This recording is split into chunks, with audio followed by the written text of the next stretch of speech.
আসার মতো, কিন্তু আল্লাহ তাআলা সৌভাগ্য দান করেন নাই, আসতে পারে নাই তারা। সেখান থেকে আল্লাহ তাআলা তিনি আমাদেরকে নিয়ে এসেছেন। এজন্য মহান আল্লাহ তাআলা দরবারে প্রশংসার সুরে আমরা হৃদয় নিংড়িয়ে আমরা তার দেওয়া বাক্য দিয়ে প্রশংসা জ্ঞাপন গোসাই বলছে আলহামদুলিল্লাহ। লক্ষ করে দুরুদ এবং সালাম বিশ্ব মানবতার মুস্তি দিশারি, মানবতার রোল মডেল, আমার আপনার জীবনের আদর্শ, আল্লাহ তাআলার শ্রেষ্ঠ সৃষ্টি খাতামান নবীন সাইয়্যিদুল মুরসালিন, সবাই উচ্চ আওয়াজে বলি সাল্লাল্লাহু আলাইহি ওয়াসাল্লাম। সম্মানিত হাজরিন,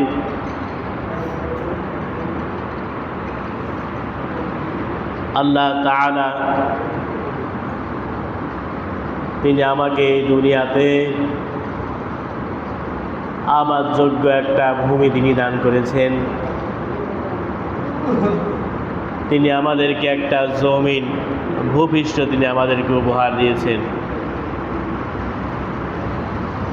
ইন্নী জাইলুন ফিল আরদি খলিফা, আল্লাহ তাআলার ওয়াদা অনুযায়ী এই দুনিয়ার বুকে আমরা প্রত্যেকেই এক একজন প্রতিনিধি। আল্লাহ তাআলা এই স্থলাভিষিক্ত করে আমাকে আপনাকে দুনিয়াতে তিনি পাঠিয়েছেন। তেমনি প্রথম নবী এবং প্রথম মানব এবং মানবী হযরত আদম আলাইহিস সালাতু সাল্লাম ও হাওয়া সালাতু সাল্লামের মধ্যে দিয়ে আল্লাহ তাআলা দুনিয়াতে বর্তমানে প্রায় 800 কোটি মানুষ। এই 800 কোটি মানুষের মধ্যে যদিও আদম এবং মা হাওয়া সালাতু সাল্লামের মাধ্যমে দুনিয়াতে এসেছে, তবে 800 কোটি মানুষের মধ্যে 800 কোটি মুমিন নয়, মুসলমান নয়।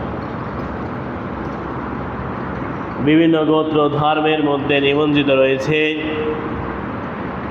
যত ধর্ম এবং জাতির মানুষ এই দুনিয়াতে রয়েছে, আল্লাহ তাআলার কাছে একটা ধর্ম, একটা জাতির মানুষ শ্রেষ্ঠ। আল্লাহ তাআলা কিয়ামতের ময়দানে এই একটা জাতি এবং একটা ধর্মের মানুষই তিনি হিসাব নেবেন, আর বাকি যত জাতি এবং মানুষ রয়েছে তারা বিনা হিসেবে জাহান্নামে যাবে। নাউযুবিল্লাহ বলি। আল্লাহ তাআলা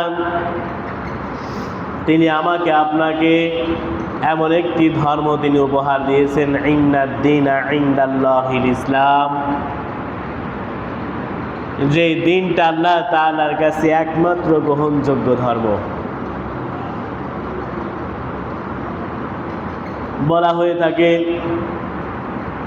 দুনিয়ার বুকে প্রায় কত ধর্ম দুনিয়ার মধ্যে আছে, যত দিন যাবে ধর্ম পরিমাণ বাড়বে, কখনো কমবে না। দুনিয়ার বুকে বলা হয় যে সনাতন ধর্ম থেকে শুরু করে নিয়ে হিন্দু, বৌদ্ধ, খ্রিস্টান কত ধর্ম দুনিয়াতে আছে। পৃথিবী যতদিন পর্যন্ত থাকবে ধর্ম বাড়তেই থাকবে, কখনো কমবে না। প্রাচীন ধর্ম হিসেবে আমরা যেটাকে জানি যে হিন্দু ধর্মকে প্রাচীন বলা হয়, কিন্তু এই তথ্যটা সঠিক নয়। যে পূর্বের যুগে আদম আলাইহিস সালাম, মা হাওয়া সালাতু সাল্লাম দুনিয়াতে তিনি এসেছেন, তাদের ধর্ম ছিল ইসলাম। তারা প্রত্যেকে আল্লাহ তাআলার দাওয়াতে ও কালেমা নিয়ে তারা এই দুনিয়াতে এসেছিলেন, আর সেই অনুযায়ী তারা প্রচারণা করেছিলেন, নিজেরা ইবাদত করেছেন। তার সন্তান সন্ততি যারা ছিল তাদেরকে বলেছেন, এবং তার ওই ধারাবাহিকতায় যত নবী এবং রাসূল দুনিয়াতে এসেছেন, প্রবর্তন হয়েছেন, ধর্ম প্রচারক হিসেবে এসেছেন, প্রত্যেকের ধর্মের একই ভাষা ছিল লা ইলাহা ইল্লাল্লাহ, যা আল্লাহ ছাড়া কোনো ইলাহ নাই। সুতরাং যেই ধর্ম এক ইলাহবাদের বিরুদ্ধে, অসংখ্য ইলাহবাদকে যারা বিশ্বাস স্থাপন করে, ওইটা কখনো আমার আপনার জন্য জীবনে সনাতন পুরাতন ধর্ম হতে পারে না। আল্লাহ তাআলার কাছে একমাত্র সনাতন ধর্ম হচ্ছে, তার নাম হচ্ছে ইসলাম। তার নাম কি? ইসলাম। দুনিয়ার বুকে চলতে হেলে বান্দা অনুসরণ করবে, অনুকরণ করবে কেবলমাত্র ইসলামকে। আল্লাহ তাআলা পবিত্র কোরআন কারীমের মধ্যে বলেন, লা ইয়াকবালু মিন, দুনিয়ার বুকে যত ধর্ম রয়েছে সব ধর্মই ভ্রান্ত, কেবলমাত্র আল্লাহ তাআলার কাছে সত্য গ্রহণযোগ্য ধর্মের নাম হচ্ছে ইসলাম। সুবহানাল্লাহ বলি। আল্লাহ রাব্বুল আলামিন ইসলাম নামক ধর্ম তিনি আমাকে দিয়েছেন, আপনাকে দিয়েছেন। বাল্লিগ না, আমি আপনি জন্ম লাভ করেছি ইসলাম ধর্ম নিয়ে। দুনিয়াতে আমাকে ইসলাম একজন মুসলিমের ঘরের সন্তান হিসেবে আল্লাহ তাআলা তিনি বড় করে দিয়েছেন।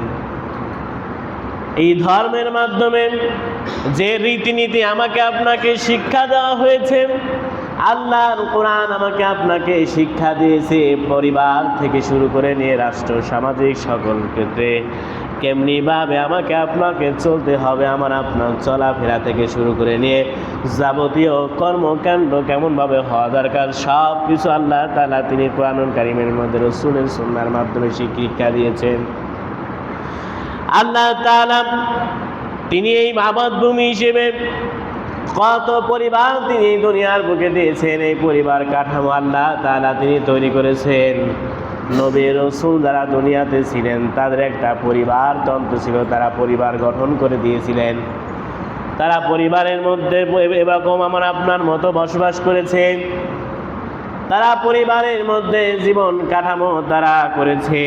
আল্লাহ তাআলা স্বামী এবং স্ত্রীকে কেন্দ্র করে তিনি এই যে পরিবারের আল্লাহ তাআলা তিনি দায়িত্ব নেন আল্লাহ নিজে, তেমনিভাবে আদম আলাইহিস সালামের মাধ্যমে দুনিয়াতে আল্লাহ তাআলা মানব জাতির একটা গোড়াপত্তন তিনি সূচনা করে দিলেন। সারাদিনের কর্মক্লান্তি, বিভিন্ন কারণে মানব মনে মা পাওয়ার দুঃখ বেদনা থেকে শুরু করে নিয়ে সবাই শান্তির খোঁজে, সেটা হলো পরিবারের মাঝে মানুষ সীমা সামিল হতে চায়। যে মানুষটা পরিবার থেকে বিচ্ছিন্ন থাকে ওই মানুষটার মধ্যে অনেক হাহাকার দেখা যায়, নির্জনতার পরিবেশ, স্বজন হারানোর বেদনা কতটুকু মানুষ উপলব্ধি করতে থাকে। যদিও পরিবার শান্তি শৃঙ্খলা থাকে তাহলে মানব জীবন সুকুমার হয়, আর যদি পরিবার যদি সুখকর না হয়, শান্তি শৃঙ্খলা বজায় না থাকে, ওই পরিবারটা জাহান্নামের মতো হয়ে যায়। সেজন্য আল্লাহ তাআলা তিনি আরাম আয়েশে আমি আপনার জীবনে থাকবে, বিলাসিতা আমার আপনার জীবনে থাকবে। তবে বিলাসিতা আমি আপনি যদি খুঁজতে নির্জনে একা একা, যে সব কিছু বাদ দিয়ে কেবলমাত্র আমি, এই নীতিকে অনুসরণ করলে আমার আপনার জীবনে চলবে না। ইসলামে বৈরাগ্যের কোনো স্থান দেওয়া হয় নাই। আল্লাহ রাব্বুল আলামিন পৃথিবীর প্রথম মানব হযরত আদম আলাইহিস সালাম ও প্রথম মানবী মা সালামকে কেন্দ্র করে মানব জাতির প্রথম পরিবার তিনি গঠন করে দিয়েছিলেন জান্নাতে। তারা দুইজনের জান্নাতে প্রথম দিকে তারা বসবাস করতেছিলেন। উদ্দেশ্য করে মহান আল্লাহ তাআলা পবিত্র কোরআনুল কারীমের মধ্যে ইয়া আদম উসকুন আনতা ওয়া যাওজুকাল জান্নাতা ওয়া কুলা মিনহা রাগাদান হাইথু শি'তুমা ওয়া লা তাকরাবা হাযিহিশ শাজারা ফাতাকুনা মিনাল যালিমিন। যেহেতু আদম আলাইহিস সালাম দুইজনই জান্নাতের মধ্যে ছিলেন, আল্লাহ তাআলা আদম আলাইহিস সালাম এবং তার স্ত্রীদেরকে আল্লাহ তাআলা ইনভাইট করে রব্বুল আলামিন বলে, হে আদম তুমি এবং তোমার স্ত্রী জান্নাতে অবস্থান করো, সেখানে থেকে যা চাও তুমি খুশি মনে খাও, কিন্তু তোমরা দুজনে এই গাছটির নিকটে যেও না, তাহলে তোমরা সীমা লঙ্ঘনকারীদের অন্তর্ভুক্ত হয়ে যাবে। আল্লাহ তাআলা আদম আলাইহিস সালামকে সঙ্গিনী হিসেবে হাওয়া সাল্লাতু সাল্লামকে তিনি দিয়েছিলেন। দুনিয়া থেকে জান্নাত কত বড় স্থান, দুনিয়া থেকে জান্নাত কত মর্যাদাবান স্থান, দুনিয়া থেকে জান্নাতের পরিধি কত উন্নত, দুনিয়া থেকে জান্নাত কত অবকাঠামো, যেখানে চাওয়া মাত্রই সব কিছু পাওয়া যায়, কোনো কিছু পরিশ্রম করা লাগে না। আল্লাহ তাআলা এর পরেও আদম আলাইহিস সালামকে জান্নাতে বসবাস করার দেওয়ার পরে, অনুমতি দেওয়ার পরে, আদম আলাইহিস সালাম একাকী, যেহেতু একাকিত্ব জীবন আমি আমার আপনার কারোই পছন্দ নয়, শিক্ষা দিয়ে দিয়েছেন আদম আলাইহিস সালাম। জান্নাতের মধ্যে তিনি আছেন, তবুও ভালো লাগে না। আল্লাহ তাআলা এক পর্যায়ে আদম আলাইহিস সালামের মনটাকে তিনি বুঝলেন যে আদম আলাইহিস সালামের একা একা ভালো লাগে না, সুতরাং তার জন্য একজন সঙ্গিনী দরকার। আল্লাহ তাআলা তার ওই পাঁজর থেকে তার সঙ্গিনী হিসেবে হাওয়া আলাইহিস সালামকে তিনি বেছে দিলেন। এর মাধ্যমে প্রমাণিত হয় মানুষের জীবনে জান্নাতকে, সুখের যত জায়গায় থাকুক না কেন, একা একা আসলে মানুষের জীবনে ভালো লাগে না, বলেন ভালো লাগে না। এজন্য আল্লাহ তাআলা তিনি একজন সঙ্গিনী আদম আলাইহিস সালামকে দিলেন। আমার আপনার জীবনে আল্লাহ তাআলা যাদেরকে তিনি দিয়েছেন, এটা আমার আপনার জীবনে একটা স্বর্গীয় মহামূল্যবান জিনিস। আমি আপনি ইচ্ছা করলে এভাবে আমি আপনি নিতে পারতাম না, বাছাই করতে পারতাম না, আল্লাহ তাআলা তিনি বাছাই করে দিয়েছেন। সেজন্য পুরুষ মানুষ যারা দুনিয়াতে কর্মব্যস্ততার মধ্যে থাকে, কর্মব্যস্তের ক্লান্তি শ্রান্ত অবস্থায় যখন পরিবারের মধ্যে মানুষ চলে যায়, মানুষের মধ্যে ওই ক্লান্তির আর কোনো কাজ করে না, পরিবারকে পাওয়ার পরে সে সতেজ হয়ে যায়। যেমনিভাবে একটা সন্তানের দিকে তাকালে যখন বাবার ওই সকল ক্লান্তি দূর হয়ে যায়, তেমনি তো অবস্থায় সকল মায়েরও ওই অবস্থায় সন্তানের দিকে তাকিয়ে সকল সুখ অনুভব করে। আল্লাহ তাআলা এজন্য প্রথমে মানব জীবনের আমাকে আপনাকে বেছে নেওয়ার জন্য আল্লাহ তাআলা পরিবার তিনি দিলেন। আমাকে আপনাকে পরিবার নিয়ন্ত্রণের একটা কথা আল্লাহ তাআলা তিনি বলে দিলেন। প্রথম পরিবার থেকে মানব জাতির বিশ্বময় যে ছড়িয়ে দিয়েছেন আল্লাহ তাআলা এই কথা পবিত্র কোরআনুল কারীমের মধ্যে আল্লাহ তাআলা বলে, ইয়া আইয়ুহান নাসুত্তাকু রাব্বাকুমুল্লাযী খালাকাকুম মিন নাফসিন ওয়াহিদা ওয়া খালাকা মিনহা যাওজাহা ওয়া বাথা মিনহুমা রিজালান কাসীরান ওয়া নিসা। আল্লাহ তাআলা বলেন, ইয়া আইয়ুহান নাস, হে মানুষ জাতি, হে মানুষ জাতি, তোমরা তোমাদের পালনকর্তাকে ভয় করো, যিনি তোমাদেরকে এক মানুষ থেকে তৈরি করেছেন। আমরা একজন থেকে এসেছি এবং তার মাধ্যমে তার স্ত্রীকে তৈরি করা হয়েছে, দুইটা জোড়া বিশিষ্ট পরিবার গঠন হলো। এরপরে আল্লাহ তাআলা দুনিয়াতে আজ পর্যন্ত যত মানুষ বিদায় নিয়েছে আসবে, সবগুলো ওই আদম এবং মা হাওয়া আলাইহিস সালামের প্রোডাক্ট। দুনিয়াতে যত মানুষ ইতিপূর্বে এসেছিল, গত হয়ে গেছে, যত মানুষ আমি আপনি বর্তমানে আছি এবং যত মানুষ আসবে, সব আদম আলাইহিস সালামের বংশধর। আল্লাহ তাআলা বলেন, তাদের মাধ্যমে আমি আল্লাহ তাআলা দুনিয়ার সকল মানুষকে ছড়িয়ে ছিটিয়ে দিয়েছি। আল্লাহ তাআলা তিনি পরিবার দিলেন। এই পরিবার পাওয়ার পরে এই পরিবার আমার আপনার জন্য গুরুত্বপূর্ণ প্রয়োজনীয় কাজ কি? এক নাম্বার, আল্লাহ তাআলা যখন তিনি পরিবার দিলেন, তিনি তার যে নির্দেশ মানব বংশ বৃদ্ধি করা, তাহলে এক নাম্বার কি? সন্তান সন্ততি দুনিয়ার বুকে আমাকে আপনাকে আল্লাহ তাআলা বলছেন যে তোমাকে আমি আল্লাহর সঙ্গিনী তৈরি করে দিলাম। এরপরে আমি আল্লাহ তাআলা দায়িত্ব দিলাম, দুনিয়াতে তুমি মানব সম্পদ তুমি বৃদ্ধি করবে। এক কথায় আমি আপনি যদি মুসলমান হই, আমাকে আপনাকে আল্লাহ তাআলা দিচ্ছেন যে তোমার সন্তান সন্ততি আমি আল্লাহ তাআলা এবার নির্দেশ দিলাম। মানুষ সম্পদ বৃদ্ধির কথা আল্লাহ তাআলা তিনি বলে দিয়েছেন যে তুমি সন্তান সন্ততি বেশি বেশি করে নাও, কিন্তু আমি আপনি যতদিন যায় সন্তান সন্ততির সংখ্যা আমি আপনি কমায় দেই, বলেন। কিন্তু আল্লাহ তাআলা বলে মানুষ সম্পদ বৃদ্ধি করা লাগবে। আমি আপনি যদি মুসলমান যদি আমি আপনি বৃদ্ধি করি, তাহলে এতে আমার আপনার জন্যই লাভ হবে। পক্ষান্তরে আল্লাহ তাআলা রিজিকের দায়িত্ব তিনি যেহেতু রাজ্জাক, দুনিয়ার কেউ আর না খেয়ে থাকে না, হয়তো বা কিছু সময়ের জন্য থাকতে পারে। আমার আপনার দেশে অন্তত এরকম না খাওয়া মানুষ আর সেরকম খুঁজে পাওয়া যায় না। যায় না খাওয়া মানুষ খুঁজে পাওয়া যায়। ফকির মিসকিনকে খাওয়াবেন, দেখবেন যে টর্চ লাইট দিয়ে খুঁজবেন আর খুঁজে পাওয়া যায় না। যদিও খুঁজে পান, এদের চাপ আর পরিমাণ আরও বেশি। বলে যাবো এরকম খাবো, আবার সাথে সাথে দিয়ে দেওয়া লাগবে, আবার টাকা পয়সা বিভিন্ন রকম আবদার করে না বলেন? সেই থেকে আল্লাহ তাআলা তিনি আমাকে আপনাকে বোঝাচ্ছেন যে দুনিয়ার বুকে যেহেতু আমি আল্লাহ রাজ্জাক, রিজিকের দায়িত্ব আমি আল্লাহ তাআলারই। যদি আমি আল্লাহ দুর্ভিক্ষ দেই, না খাওয়ায় রাখতে চাই, দুনিয়ার কেউ তোমাকে খাওয়াতে পারবে না। আমি আল্লাহ তাআলা যদি খাওয়াতে চাই, তুমি হাসপাতালের বেডে থাকবে, তোমার জ্ঞান নাই, তারপরে তোমার আত্মীয় স্বজন তোমাকে খাওয়াবে। খাওয়াই না এরকম? খাওয়াই। সেজন্য এক নাম্বার আল্লাহ তাআলা পরিবার দেওয়ার পরে তিনি বললেন মানুষ সম্পদ বৃদ্ধি করবাম। আমি আল্লাহ তাআলার পক্ষ থেকে তোমার জন্য প্রথম মেসেজ, তুমি সন্তান সন্ততি নিবে। আল্লাহু জাআলা লাকুম মিন আনফুসিকুম আজওয়াজান ওয়া জাআলাকুম মিন আজওয়াজিকুম বানিনা ওয়া আদাহাহুতান ওয়া রাফাআকুম মিনাত তাইয়্যিবাত।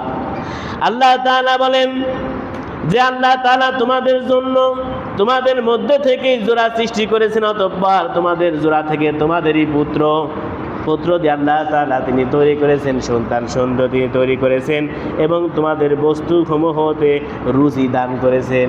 কি করেছেন? রুজি দান করেছে। আল্লাহ তাআলা বলে তোমাদের থেকেই সন্তান সন্ততি আমি আল্লাহ তৈরি করেছি, তৈরি করব, এবং তোমাদের জন্য আমি আল্লাহ তাআলা এই পরিবার সিস্টেম আমি আল্লাহ তাআলা তৈরি করে দিয়ে ও রুজির ব্যবস্থা আমি আল্লাহ নিজেই করে দেবো। সুবহানাল্লাহ। একজন মানুষ, হাদিস শরীফে এসেছে যে একটা মানুষকে আল্লাহ তাআলা দুনিয়াতে পাঠাবেন, তার কোনো আদম সন্তানকে তিনি পাঠাবেন 50 বছর আগে আল্লাহ তাআলা তার জন্য রিজিক নির্ধারণ করে দেন। এরকম কি আছে যে দুনিয়াতে আবার আপনার জন্য 10 বছরের দায়িত্ব নেবে? বলেন, কেউ দায়িত্ব নেবেন? আল্লাহ তাআলা আগেই তিনি দায়িত্ব নিয়েছেন, দুনিয়াতে পাঠাবেন তার আগেই। সেজন্য পরিবার যখন তৈরি হয়ে যাবে, মানুষ সম্পদ বৃদ্ধির জন্য আমাকে আপনাকে অগ্রসর হওয়া লাগবে। দুনিয়াতে আমি আপনি অভাব অনটনের মধ্যে পড়বো, এই জন্য সন্তান সন্ততি নেওয়ার জন্য আমি আপনি যদি সংকোচন বোধ করি, আমি আপনি অভাব অনটনের ভয়ে যদি সন্তান সন্ততি না নেই, আল্লাহ তাআলার নিকট কিয়ামতের ময়দানে জবাবদিহি করা লাগবে। সম্মানিত হাজিরিন, এজন্য এই দিকে সব খেয়াল রাখবেন। 2 নম্বরে মানব সংখ্যা সংরক্ষণ। মানব যে বংশ থাকবে আমার আপনার জন্য, এদের সংরক্ষণের ব্যবস্থা আমাকে আপনাকে করা লাগবে। হুয়াল্লাযী খলাকা মিনাল মাই, আল্লাহ তাআলা বলেন তিনি মানুষকে পানি হতে সৃষ্টি করেছেন, অতঃপর তিনি তার বংশগত বিবাহগত সম্পর্ক নির্ধারণ করে দিয়েছেন। আর তোমার প্রতিপালক সর্বশক্তিমান। এই পরিবারের সদস্যদের মাঝে স্নেহ মায়া মমতার সম্ভব তৈরি হয়, তাদের পরস্পরের মধ্যে থেকে সুসম্পর্ক সেতু বন্ধন তৈরি হয়। এর মাধ্যমেই তো সাধারণত মানুষ সম্পদ সংরক্ষণ হয়। আল্লাহ তাআলা তিনি এইভাবে ভালোবাসা তিনি একটা একটা করে সৃষ্টি জগতের মধ্যে আল্লাহ তাআলা তিনি তৈরি করে দেন। শুধুমাত্র তাই না, আল্লাহ তাআলা এইভাবে পানির মধ্যেও তিনি ভালোবাসা আল্লাহ তাআলা তৈরি করে দেন। এক একজন এক একভাবে বসবাস করলেও দীর্ঘদিন থাকার পরে তাদের মধ্যে একটা মায়া মোহাম্মদ প্রেম প্রীতি ভালোবাসা তৈরি হয়ে যায়। 3 নম্বরে আল্লাহ তাআলা বলেন শিক্ষা প্রদান। যখন পরিবার তৈরি হয়ে যাবে, এই পরিবারের সন্তান সন্ততির জন্য উপযুক্ত শিক্ষার ব্যবস্থা করা লাগবে। এটা আল্লাহ তাআলার পক্ষ থেকে আমরা আপনার জন্য নির্দেশ, যে যতটুকু পর্যন্ত তার জন্য দুনিয়ার বুকে চলতে ফিরতে দরকার, ইসলামী জ্ঞান অর্জন দরকার, অতটুকু পর্যন্ত ইসলামী জ্ঞান অর্জন করা তাদের জন্য ফরজ হয়ে যায়। আল্লাহ তাআলা ফরজ করে দিয়েছেন তলাবুল ইলমি ফায়দাতুন আলা কুল্লি মুসলিম। যতটুকু পর্যন্ত না হলে আমি আপনি চলতে পারি না, ইসলামের অবকাঠামো বিধিবিধান যে রীতিনীতিগুলো রয়েছে এগুলো আমি আপনি সঠিকভাবে পালন আমার পক্ষে সম্ভব হয় না, ততটুকু পর্যন্ত ইসলামী জ্ঞান অর্জন প্রত্যেকটা মুমিন মুসলমান নর নারীর উপর ফরজ। এরপরে কি, পরিবার হওয়ার পর শান্তি লাভ ও পারিবারিক মহাব্বত তৈরি করা, সৃষ্টি করা।